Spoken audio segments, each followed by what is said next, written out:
Choosing how your team documents its work. It feels like one of those small, in-the-weeds decisions, right?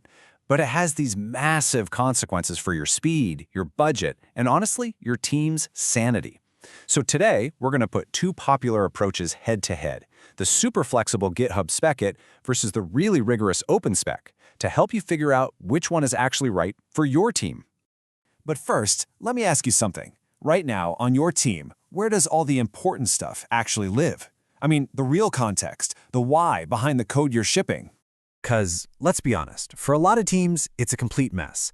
It's trapped in the brain of that one senior dev who knows everything. Or it's lost in some Slack thread from 6 months ago. Maybe it's scattered across a dozen pull request comments, or buried so deep in the Git history you'll never find it. The only source of truth ends up being the code itself, which, it tells you what it does, but it never tells you why. And that right there, that's what we call the knowledge keeper's dilemma.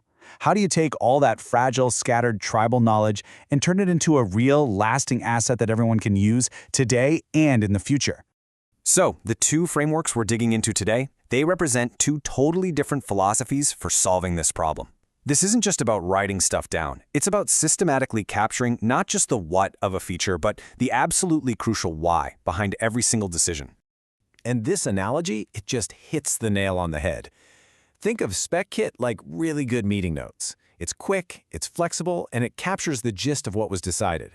OpenSpec, on the other hand, is like a detailed court transcript. It's methodical, it's structured, and it's built to preserve a perfect, auditable record for the long haul. One is all about speed, the other is all about fidelity. Let's start with SpecKit. This is a super lightweight Git-based approach. The whole idea here is that your specification is a living document, just a simple markdown file that changes and evolves right there with your code. And its entire history? Well, that's just your standard Git history. And yeah, the structure is exactly what you'd expect. Super simple. You just have a specs folder sitting in your repository with a markdown file for each feature. It's so easy to get started with this because it uses the tools every single developer already knows and loves. No weird CLIs, no new concepts to learn. All right, now OpenSpec, it's a whole different ballgame. This is an archive-based approach that actually enforces a structured process. For every single change you make, you're required to create these detailed artifacts that preserve the complete context around that decision, basically forever. Okay, now look at this structure, because this is where things get really interesting. You still have a specs folder, which shows you the current state of the software. But the real magic is in that changes/archive directory. Every single change gets its own time-stamped folder. And inside is everything. The proposals, the design docs, the meeting notes. It's a permanent human-readable history of your project.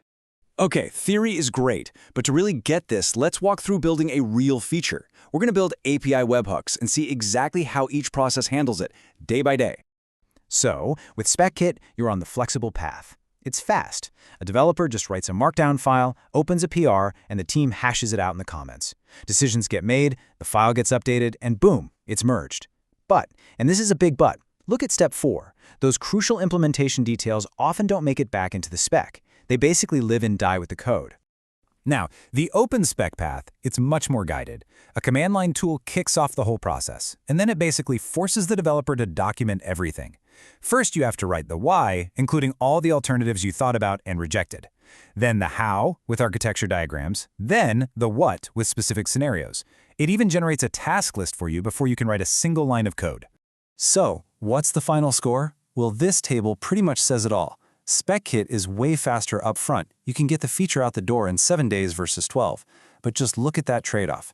With SpecKit, you end up with one file where the decision-making is kind of scattered all over the place. With OpenSpec, you get 5+ files with a complete centralized record of every single choice that was made.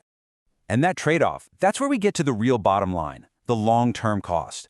This is all about the hidden price you pay for moving fast and the powerful return you get from being disciplined. Okay, let's get real and look at the numbers.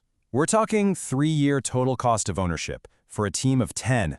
With SpecKit, all those hidden costs, like rediscovering why a decision was made or onboarding new people, it adds up to about $417,000. Now look at OpenSpec.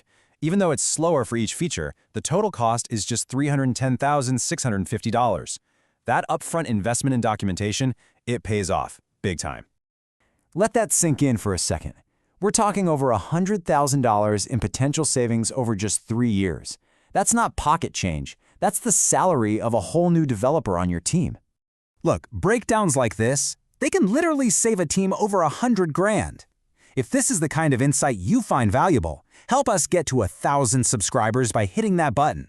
It's a small click for you, but it lets us keep making more explainers just like this one that cut right through the noise. So the big question, which one is right for you? It's definitely not a one-size-fits-all answer. So let's jump into a simple decision framework you can use for your team's unique situation. All right, this matrix here should make the choice a lot clearer. If you're a tiny startup and you just have to move at the speed of light, SpecKit is probably your best bet. But if your team is growing, if you have high turnover, or you work in a regulated industry like fintech or healthcare, that audit trail from OpenSpec is pretty much non-negotiable. And for really complex platforms or APIs, a hybrid approach is often the smartest way to go.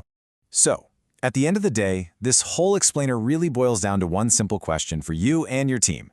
When you're documenting your work, are you consciously trying to build a lasting library of knowledge for your company, or are you just creating a temporary paper trail that's going to get lost to time?